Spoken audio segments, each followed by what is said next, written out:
ચૂંટણીનો મહાઘમાસાણ શરૂ. એક તરફ ભારે પ્રચાર, બીજી તરફ સમરસ વિના વિજય, અને વચ્ચે કોવિડની ફરી ચેતવણી.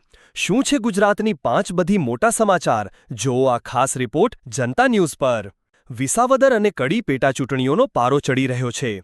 19 જૂને મતદાન પહેલા બીજેપી, કોંગ્રેસ અને આપે પ્રચારના બાંધ જ ઉખાડી નાખ્યા છે. વિશાળ રેલીઓ, દરવાજે દરવાજે મતદાન અપીલ, પક્ષો વચ્ચે ટક્કર ખૂબ જ તીવ્ર બની છે. વિસાવદર બેઠક પર હવે ત્રિકોણીય મુકાબલો સ્પષ્ટ છે. બીજેપી તરફથી CR પાટીલ અને કિરીટ પટેલ મેદાને છે. AAPએ ગોપાલ ઇટાલિયાને ઉતાર્યા છે અને કોંગ્રેસ તરફથી નીતિન રણપરિયા ટકરાવી રહ્યા છે. પરિણામ આવશે 23 જૂને. કોણ જીતશે એ હવે લોકોના મત પર નિર્ભર. ગુજરાતની 8,326 ગ્રામ પંચાયતોમાં ચૂંટણીની તૈયારી હજુ પણ ઢીલી છે. જનરલ, મિડ-ટર્મ અને બંધાઈ ગયેલી પંચાયતો માટે મતદાન 22 જૂને અને ગણતરી 25 જૂને. હવે મોડેલ કોડ ઓફ કન્ડક્ટ લાગુ થઈ ચૂક્યો છે. લોકો તરફથી સહકારની અપેક્ષા છે. કેટલાક સંગઠિત પંચાયતોમાં સમરસ જાહેર.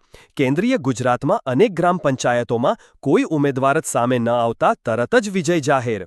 અને મોટાભાગે આ બેનર બીજેપી તરફ ઝૂકેલું જોવા મળ્યું છે. અને હવે આરોગ્ય તરફ નજર. ગુજરાતમાં રથયાત્રા પહેલા ફરી કોવિડની ચેતવણી.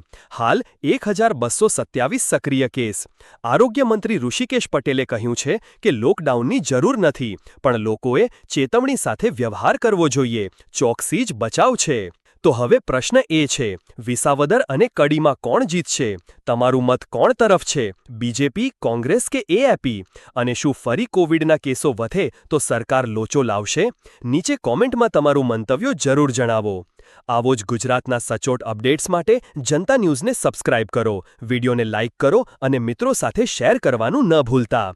હવે પોલિટિકલ અપડેટ્સ પણ મળશે તમારા ફોનમાં, તમારા ભાષામાં. ફરી મળીએ આગામી વિડીયો સાથે. જય હિન્દ.